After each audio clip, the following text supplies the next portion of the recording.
আসসালামু আলাইকুম চাকরি প্রত্যাশী ভাই বোনেরা, আশা করি আপনারা সকলেই ভালো আছেন। তো আজকে যারা বাংলাদেশ ন্যাশনাল ক্যাডেট কোর অধিদপ্তরে অফিস সহকারী পদে পরীক্ষা দিয়ে আসছেন, তাদের প্রশ্নের মধ্যে ইংলিশ অংশের যে প্রশ্নগুলো এসেছিল এই এমসিকিউগুলো আমি সমাধান করে দিচ্ছি। আপনারা একটু মিলিয়ে দেখে নেবেন আপনাদের কয়টি এমসিকিউ হয়েছিল। তো চলেন আমরা ধারাবাহিকভাবে এগুলো দেখার চেষ্টা করি। তো ফার্স্টে আমরা দেখতে পাচ্ছি যা রয়েছে সেটা হচ্ছে it is I who dash to blame. তো এখানে সঠিক আনসারটা হবে এ নাম্বার, এখানে হবে এম। তো it is I who am to blame. তো আশা করি আপনাদের এটা হয়েছিল। তারপর লক্ষ্য করেন 2 নাম্বারে এখানে রয়েছে হচ্ছে রাম অ্যাজ ওয়েল অ্যাজ রাহিম ড্যাশ দেয়ার। তো এখানে সঠিক আনসার হবে বি নাম্বারটা ওয়াজ। তো পুরো সেন্টেন্সটি হবে এখানে রাম অ্যাজ ওয়েল অ্যাজ রাহিম ওয়াজ দেয়ার। আচ্ছা, তারপর আমরা 3 নাম্বারে দেখতে পাচ্ছি সিনোনিম অফ ইন্ডিজিনাস। তো ইন্ডিজিনাস এটার অর্থ হচ্ছে দেশীয়। তো এখানে দেশীয় এটা সিনোনিম হবে এখানে লোকাল। তো এখানে দেখতে পাচ্ছেন লোকাল এখানে বি নাম্বারে রয়েছে। তো এখানে সঠিক আনসারটি হবে বি। আচ্ছা, তারপরে আমরা 4 নাম্বারে দেখতে পাচ্ছি হচ্ছে কি 4 নাম্বারে রয়েছে হচ্ছে সিনোনিম অফ জেন্টল। তো জেন্টল অর্থ আমরা জানি সকলে ভদ্র, নম্র, ভদ্র। তো এখানে দেখেন জেন্টলের বিপরীত শব্দ কি? বিপরীত শব্দ হচ্ছে এখানে রুড, রুড অর্থ অভদ্র। এখানে তো এটা হচ্ছে ডি নাম্বারে রয়েছে। তো এখানে সঠিক আনসার হচ্ছে গিয়ে ডি। তারপর 5 নাম্বারে আমরা দেখতে পাচ্ছি এখানে বলা হয়েছে অ্যান্টোনিম অফ প্লেজিউর ইজ। তো এখানে লক্ষ্য করেন প্লেজিউর অর্থ আমরা জানি কি আনন্দ। তো এখানে দেখেন প্লেজিউরের একটা বিপরীত অর্থ চেয়েছে কি হবে। তো প্লেজিউরের বিপরীত কি হবে? পেইন। তো পেইন অর্থ যন্ত্রণাদায়ক। তো আমরা কি জানি এখানে সঠিক আনসারটি হবে এ। তো 5 নাম্বার সঠিক আনসার হচ্ছে এ। তারপর আমরা 6 নাম্বারে কি দেখতে পাচ্ছি? 6 নাম্বারে আমরা দেখতে পাচ্ছি হচ্ছে হুইচ অন ইজ কনজাংশন। তো এখানে আমরা একটি কনজাংশন দেখতে পাচ্ছি, সেটা হচ্ছে অর। তো তার আশা করি আপনাদের এটা হয়েছিল। 6 নাম্বারে হচ্ছে কি এ।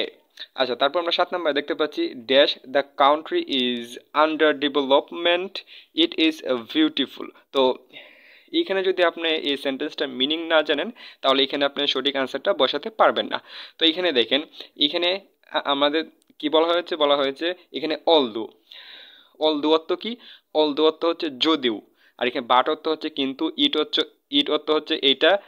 তো এইখানে লক্ষ্য করেন এইখানে কি হবে? এইখানে অলদো হবে। কেন হবে? কারণ অলদো অর্থ হচ্ছে যদিও। তো এখানে লক্ষ্য করেন অলদো দিলে আমরা এই সেন্টেন্সটা মিনিং করলে কি পাবো? Although the country is under development it is beautiful. যদিও দেশটি কি উন্নতশীলের নিচের সীমায়, তারপরেও দেশটি কি সুন্দর। তো এখানে এইটাই অর্থ প্রকাশ করেছে। তো এখানে সঠিক আনসার হবে এ নাম্বারটা। তারপর আমরা 8 নাম্বারে দেখতে পাচ্ছি 8 নাম্বারে বলা হয়েছে neither my neither my brother dash my sister on a car. তো এখানে লক্ষ্য করেন এইখানে আমরা জানি নেইদার নর। তো এটা হবে এখানে নর। তো এখানে সঠিক আনসার হবে কি এ নাম্বারটা। আচ্ছা, তারপর আমরা দেখতে পাচ্ছি এখানে 9 নাম্বারে আমাদেরকে কি বলা হয়েছে? 9 নাম্বারে আমাদেরকে বলা হয়েছে দ্য প্রাইজেস অফ রাইস আর।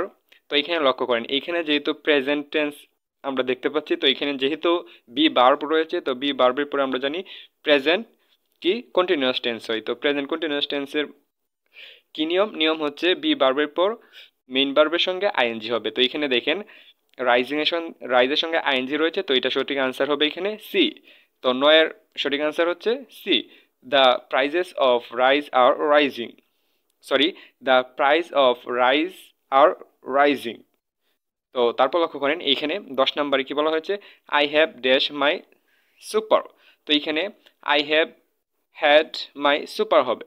তো এখানে সুপার অর্থ কি? সুপার অর্থ হচ্ছে নৈশভোজন। এখানে যদি ডিনার দিত তাহলে অবশ্যই আপনারা একটু বেশি বুঝতে পারতেন। তো ডিনারের কি সিনোনিম হচ্ছে সুপার।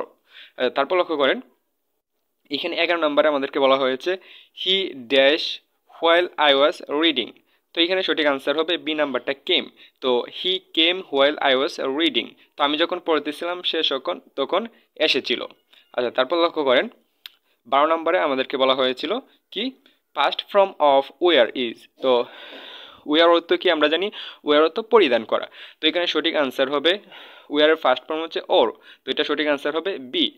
আচ্ছা, তারপর আমরা লক্ষ্য করব 13 নাম্বারে আমাদেরকে বলা হয়েছিল which is the first form. তো আরেকটি কথা বলে রাখি এখানে কিন্তু 13 নাম্বারে এই প্রশ্নগুলো আসে নাই। তো এখানে যেহেতু আমি ইংলিশগুলো সমাধান করে দিচ্ছি, তো এখানে আমি এই ইংলিশের নাম্বারগুলোই কাউন্ট করেছি। তো এখানে 13 নাম্বারে যে প্রশ্নটা ছিল এরকম না, এটা একটু বুঝে নেবেন। তো লক্ষ্য করেন এখানে which is the first form of buy. তো বাইয়ের ফার্স্ট ফর্ম কি? বাই অর্থ হচ্ছে ক্রয় করা বা কিনা। তো এখানে লক্ষ্য করেন বাইয়ের ফার্স্ট ফর্ম হচ্ছে কি? বোট। আচ্ছা, তারপর এখানে লক্ষ্য করেন 14 নম্বরে আমাদেরকে বলা হয়েছিল the train is running at 40 miles an hour. তো আশা করি এটা আপনারা পেরেছিলেন। এইখানে সঠিক আনসার হবে সি নাম্বারটা। তারপর আমরা এখন 15 নম্বর লক্ষ্য করব। দেখেন 15 নম্বরে আমাদেরকে এখানে বলা হয়েছে কি?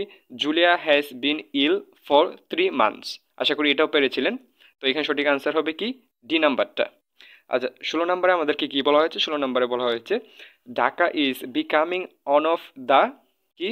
Dhaka is the one of Dhaka is becoming one of the biggest city big sorry for that. এখানে লক্ষ্য করেন, আবার বলতেছি, Dhaka is becoming one of the biggest city in Asia. তো এটাও আশা করি আপনারা পেরেছিলেন। তো আচ্ছা, তারপর লক্ষ্য করেন এইখানে 17 নম্বরে কি বলা হয়েছে? 17 নম্বরে বলা হয়েছে what is the masculine gender of mare. তো মেয়ার অর্থ কি? মেয়ার অর্থ হচ্ছে গোটকি। এটা সঠিক কি? মাস্কুলিন জেন্ডার হবে কি? স্টেলিয়ন। তো আশা করি এটাও পেরেছিলেন। তারপর লক্ষ্য করেন 18 নম্বরে কি বলা হয়েছে আমাদের? Singular form of data is. তো ডাটা সিঙ্গুলার ফর্ম হচ্ছে ডাটুম। তো এটা কমন পড়েছিল আশা করি সকলেরই। তারপর লক্ষ্য করেন লাস্ট নাম্বারটা কি ছিল? What is the first participle form arise. তো অ্যারাইজের ফার্স্ট পার্টিসিপল ফ্রম কি? এটা হচ্ছে অ্যারাইজেন। তো এটার সঠিক অ্যান্সার হচ্ছে সি নাম্বারটা। তো আশা করি আপনাদের অনেকগুলো হয়েছে। তো কমেন্টে একটু বলে যাবেন কার কত নাম্বার পেয়েছেন ইংলিশে।